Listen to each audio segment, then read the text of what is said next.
क्या लगता है कोडी रोड्स और लोगन पॉल के इस मैच के बाद undesirable to undeniable to back to undesirable होगा या फिर नहीं? तो यस जो चैंपियंस ऑफ द वर्ल्ड में 3DX Chetan yes of course king of the ring के प्रेडिक्शंस करने वाले, बिकॉज अब तो फिर टाइम ही नहीं मिलेगा क्योंकि किंग ऑफ द रिंग आने में बस 2 ही दिन बचे हुए। स्मैकडाउन के बाद हमें किंग ऑफ द रिंग ही देखने को मिलने वाला है। And the worst part is इसके अंदर भी सिर्फ 5 ही मैचेस अनाउंस्ड है। इसको आप वर्स्ट भी कह सकते हो, बेस्ट भी कह सकते हो, क्योंकि अगर कम मैचेस होते हैं तो फिर वो जितने भी होते हैं एटलीस्ट उसकी क्वालिटी पे वो ध्यान देते हैं। लास्ट टाइम हमें बैकलैश फ्रांस जो देखने को मिला था उसमें भी 5 ही मैचेस थे, लेकिन उसमें मैं कहूँगा कि जो MVP ऑफ द शो रहे थे वो रही थी क्राउड। तो ऐसे में क्राउड बड़ा कंपटीशन होने वाला है सऊदी अरेबिया का, जो कि मेरे को लगता है कि इसीलिए हमें जो मैचेस होने वाले हैं उस पर ज़्यादा रिलाई करना पड़ेगा। खैर प्रिडिक्शंस की तरफ बढ़ते सबसे पहले तो queen of the ring tournament final देखने को मिलने वाला है between Lyra Valkyria versus you never know Bianca Belair और नाया जैक्स। इन दोनों में से कोई एक। अब स्मैकडाउन अभी तक तो हुई नहीं है, हमें पता नहीं है कौन जीतने वाला है उसमें से, बट आई अज्यूम कि वहां से नाया जैक्स जीतने वाली है because Lyra Valkyria is a baby face and Nia Jax is heel. Ultimately अगर आप मेरे से पूछोगे लाइक आई नो कि लायरा वेलकरी ने बहुत अच्छे मैचेस दिए, बट मैं कहीं ना कहीं चाहूंगा कि Nia Jax queen of the ring बने बिकॉज आई डोंट नो जिस तरीके से उसने रिटर्न के बाद हम सबको इंप्रेस किया है, let's be honest she deserves a shot. Like हम चाहते हैं कि जो नाया जैक्स है वो कुछ ऐसा करके दिखाए जो कि ऐसा लगे कि हाँ भाई कुछ अचीव कर लिया है बेचारी ने। लाइक इतनी मेहनत कर रही है, इतनी डोमिनेटिंग दिख रही है, तो अगर वो डोमिनेटिंग दिख रही है तो वो एक टाइटल भी तो होना चाहिए उसके पास। और मेरे को लगता है क्वीन ऑफ द रिंग से अच्छा कुछ भी टाइटल इस समय नहीं हो सकता। और लायरा वेलकीरिया जो कि इतनी अंडरडॉग की तरह ऊपर चढ़ते जा रही है, एक उसको रियलिटी चेक मिलना भी तो चाहिए कि भाई जब सामने नाया जैक्स जैसा कंपेटिटर होगा तो क्या होने वाला है। अगर इसके बीच में आके जेड कारगिल ने कुछ हरकत करी तो फिर वो भी बजेगी मेरे हाथ से, और क्या है। बट नहीं, हाँ नाया जैक्स में मेरी प्रिडिक्शन रहने वाली है, वो भी तब है जब नाया जैक्स स्मैकडाउन में भी जीतेगी। तो स्मैकडाउन में पहले उसको क्वालिफाई करना है। और सामने कौन है? Bianca Belair. तो यार बियांका बेलेयर अगर क्वीन ऑफ द रिंग बन रही है ना, तो बस ये इसीलिए हो रहा है ताकि ये लोग बोल सके first ever black queen of the ring winner. Oh my God यार क्या बोले अब। खैर इनको ब्लैक और व्हाइट से तो फुर्सत मिलेगी नहीं। हम आगे बढ़ते हैं अगले मैच की तरफ, that is Becky Lynch versus Liv Morgan का singles match for the women's championship, जो इनकी वुमेन्स वर्ल्ड चैंपियनशिप आशुर से। और ये जो मैच है ये ऑब्वियसली भयानक इसीलिए हुआ है because of the live Morgan का रीसेंट चेंज, जो उनका कैरेक्टर चेंज हुआ है। अगर वो लिव मॉर्गन कैरेक्टर चेंज ना करती, वो वही वाली रहती ना ही मैं कितनी अच्छी हूँ, देखो मेरा ओनली फैंस भी आ सकता है, मेरे को सब्सक्राइब करके रखना।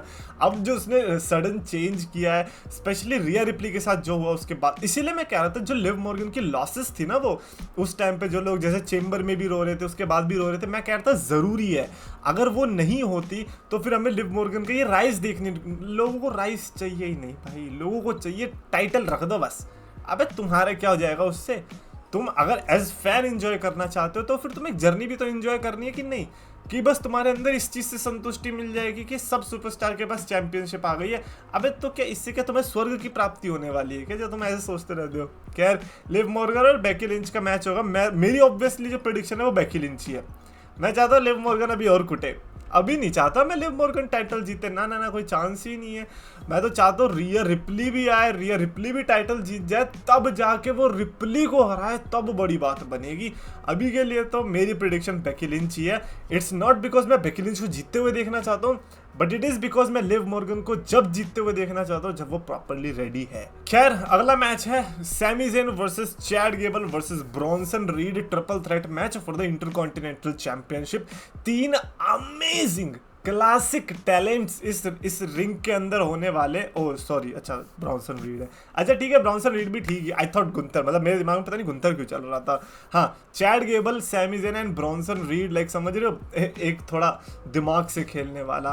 Then you have Sami Zayn जो दोनों ही चीज़ यूज़ करने वाला है। Then you have Bronson Reed जो फुल पावर यूज़ करने वाला है, दिमाग तो नहीं यूज़ करने वाला अपेरेंटली, ऐसा सैमी ज़ेन ने कहा है कि उसके साथ साइकोलॉजिकल गेम नहीं खेले जाएंगे। बट एनीवेज ये ट्रिपल थ्रेट जो होने वाला है, क्या हम इसमें टाइटल चेंज एक्सपेक्ट कर सकते हैं? मेरे को लगता है शायद से हाँ, क्योंकि हो सकता है कि चैड गेबल ने जो वो अपने नए पंटर बुला लिए हैं क्रीड ब्रदर्स के रूप में, क्या पता वो इस मैच के अंदर इंटरफेरेंस कर जाएं और सैमी ज़ेन की टाइटल उनके हाथ से छिन जाए। बट मेरी जो प्रिडिक्शन होने वाली है वो उसमें सैमी ज़ेन ही रहने वाली है। I think Sami Zayn is going to retain his intercontinental championship because what I think कि सैमी ज़ेन आईसी टाइटल के साथ अभी और कमाल के मैचेस दे सकता है। Next up we have Gunther versus SmackDown से जो विनर होगा रैंडी ओटन और टामा टोंगा के मैच से। अब मेरी प्रिडिक्शन उस मैच में रैंडी ओटन है क्योंकि गंथर यहाँ से जीत गया, तो गंथर वर्सेस रैंडी ओटन के अलावा मेरे को लॉजिकल कुछ दिखाई नहीं दे रहा है।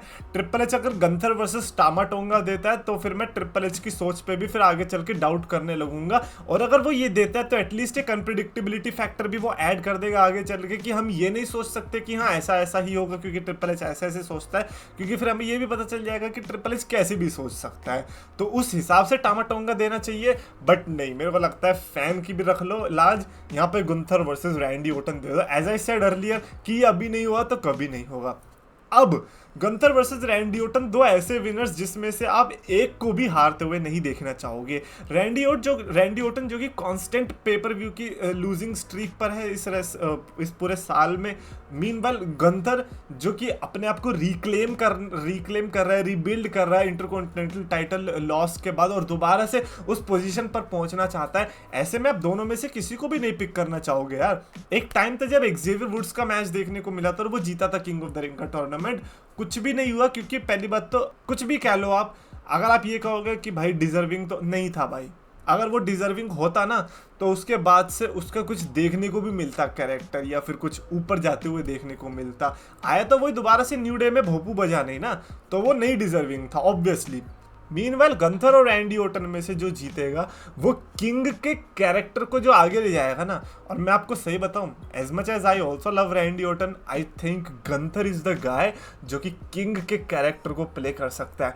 मेरे को पता है रैंडी ओटन अगर किंग बनेगा ना नॉर्मल थिंग है उसके लिए, लाइक ठीक है हाँ मैं किंग ऑफ द रिंग बन गया है अगले दिन से नॉर्मल शेड्यूल पे, बट गंथर जो है ना उसको बहुत अपने दिल पे ले लेगा और क्या पता किंग की तरह क्राउन व्राउन हमेशा ही पहन के आने लग जाए, किंग जनरल एक्चुअली में बन जाए गंथर से। इसीलिए मेरी वो उम्मीद है, इसीलिए अगर मेरे को एक प्रिडिक्शन करनी होगी I am going with Gunther.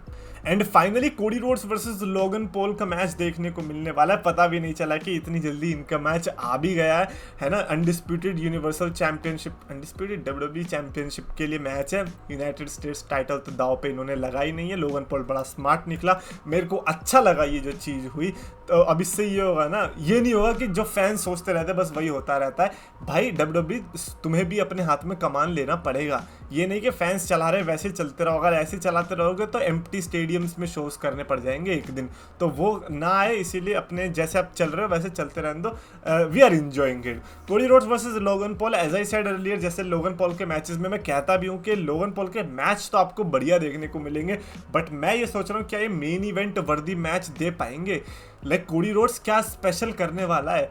AJ Styles के पास वो रिस्पेक्ट वाला बैज था, लाइक लोग उसको रिस्पेक्ट करते हैं, इसलिए कोडी वर्सेस एजे में स्टोरी ना होते हुए भी लोगों ने उसको झेल लिया। कोडी वर्सेस लोगन को कैसे झेलने वाले हैं।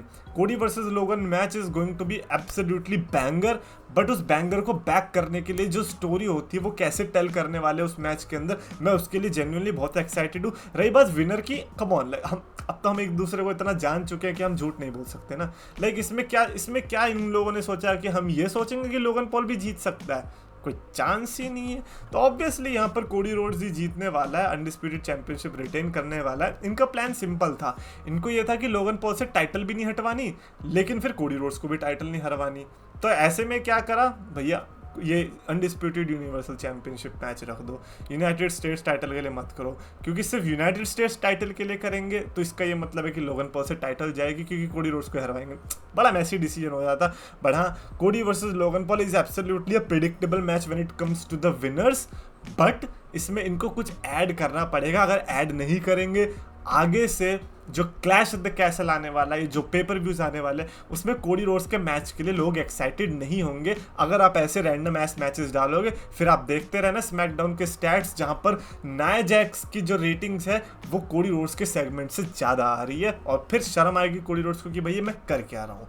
तो इसीलिए सोच समझ के मैच करना है। I am really hoping for कोडी रोड्स वर्सेस लोगन पॉल की कुछ हमें अलग दे देना। बस टांगा लोवा ला रहे हो बीच में, ले आओ यार, नहीं मतलब एग्जैक्ट टांगा लोवा नहीं चाहिए, कोई और ले आओ, बट कुछ करो Allah, I am just saying that. और अगर ये कंटिन्यू भी करनी है I am okay with it. अगर कंटिन्यू कर रहे हो, स्टोरी एक्सपेंड कर रहे हो, ठीक है भाई, हमें चाहिए और क्या चाहिए। ऊपर से तुम्हारे पास तो कोडी रोड्स के लिए कोई है भी नहीं ना अभी, तो ठीक है कोडी वर्सेस लोगन सेकंड पार्ट चलेगा, लेकिन उसके लिए फर्स्ट पार्ट अच्छा होना चाहिए। खैर ये थी मेरी प्रेडिक्शंस। डेफिनेटली आप अपनी प्रेडिक्शंस लिख के बताना king of the ring and queen of the ring के लिए। और आपको वीडियो पसंद आए तो प्लीज लाइक करो, शेयर करो, चैनल सब्सक्राइब करो।